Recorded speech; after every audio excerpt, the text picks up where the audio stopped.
Fala, pecador e pecadora, meu nome é Darcy Gonçalves, sou pecador também.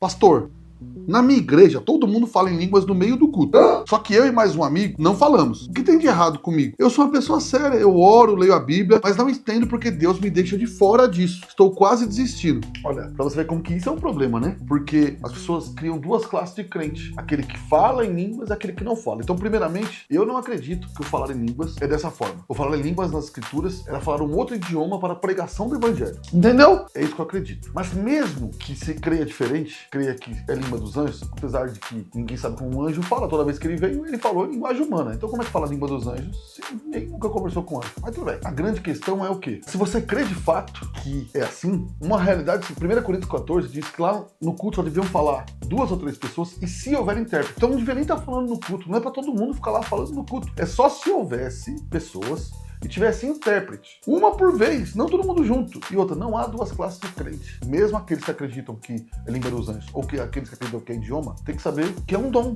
E Deus dá a quem ele quer. Ou Deus deu a quem ele quer. Entendeu? Então, ninguém é melhor por falar ou não. Isso é um erro e muito grave, porque cria duas classes de crente, como se um fosse melhor do que o outro. Não se preocupe com isso. Continue servindo a Deus e Deus vai te abençoar. Pastor, levei meu amigo na igreja e caiu uma mulher endemoniada na frente dele.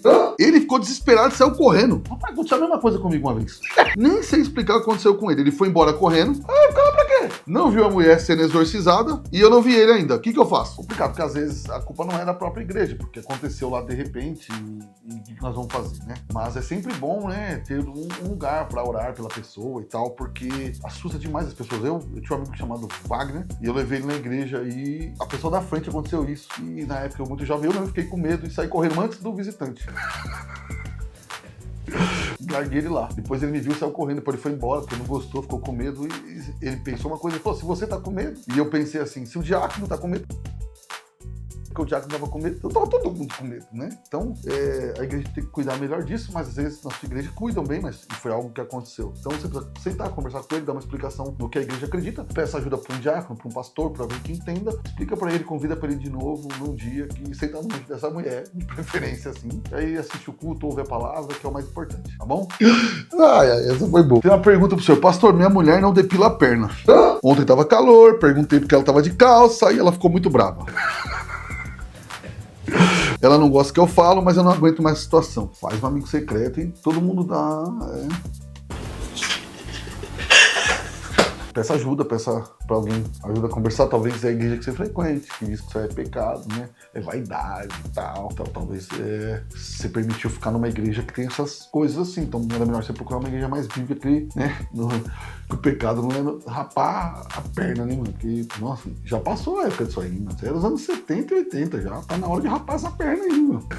Então, você tem filha, vai ensinar a sua filha também. Isso aí não tem fim. Então a santidade, todo mundo que pensa assim, acha que a santidade tá em coisas externas. Então a pessoa fica preocupada só com o externo e não com o interno. E santidade é muito mais o nosso proceder diante de Deus e não isso. E, pelo amor de Deus, senta com ela, conversa e tem que rapar essa perna. Urgente. Amarra assim. Não, brincando, amarra não. Pastor, meu marido só toma banho de manhã antes de trabalhar. Tá errado. Chega e fica no sofá e depois vai pra cama. E aí eu não tenho vontade de namorar com ele. Esses dias eu quase vomitei, tão fedorento que ele tava. O que eu faço? Ai, rapaz do céu. Os homens às vezes passam dificuldade por causa disso, né? Não sei o que tá acontecendo no meu casamento. Poxa, se você tomasse um banho ajudava, né, filho? Pelo amor de Deus, toma banho. Meu filho é o cara mais limpo. O Samuel toma 3 banhos por dia, mano. Nunca podia ter sido europeu, Samuel. Samuel toma 3 banhos no dia. Metade da conta de luz aqui é o Samuca. Graças a Deus que toma banho, né? Então, assim, você precisa conversar com ele. Fala que esse cara tem que tomar banho, pelo amor de Deus. Joga água. Tá deitado no sofá, vira um balde e já esfrega assim em cima. Entendeu? Faz alguma coisa. Precisa agir. E você toma vergonha na sua cara, toma banho, rapaz. O casamento vai mal, sabe por quê? Toma banho. Porco, velho. Torce pro Palmeiras, não, né? Porco. O que você tá rindo aí? Vai tomar banho e você conversa com ele. Pede ajuda pra alguém aí, pra ajudar a conversar. Tem que pedir ajuda pra conversar com ele pra tomar banho, é dose, né? Mas tem que pedir ajuda. Entendeu? Beleza? Deus abençoe e melhoras aí, velho. Pastor, tenho 16 anos e desejo namorar. Bacana, hein? O senhor acha que pode namorar com essa idade ou só depois? Olha, a regra aqui em casa é namorar depois dos 18, entendeu? Porque pode trabalhar. Inclusive, aqui no nosso país é um problema, né? Como se menor não pudesse trabalhar e tal. Então, não é só uma questão de idade, mas é uma questão de maturidade. Porque eu entendo que o namoro, ele é uma preparação até pra pensar em casar e tudo mais. E ele tem que ser visto assim. Não é só um divertimento onde as pessoas vão ali ficar brincando com uma outra e acaba dando esse monte de coisa que nós temos visto aí, um monte de crianças com pai distante, porque fizeram as coisas antes da hora. Então eu acho que tem que estar maduro e acho que é um bom caminho ser de maior, porque a pessoa é responsável, tem que trabalhar, vai namorar lá com 12, 13, 14, 15, 16 anos, nem trabalha, não trabalha, não tem nem como se sustentar, tá bom? Eu não fui o melhor exemplo dos meus filhos, eu namorei com 15 anos de idade e não foi bom. Eles não falam isso pra mim, mas o senhor namorando, mas é o melhor esperar e namorar com mais maturidade para que as coisas deem certo. Acho que os pais, eu sei que os pais vão falar assim, mas meu filho, meu filho, meu filho.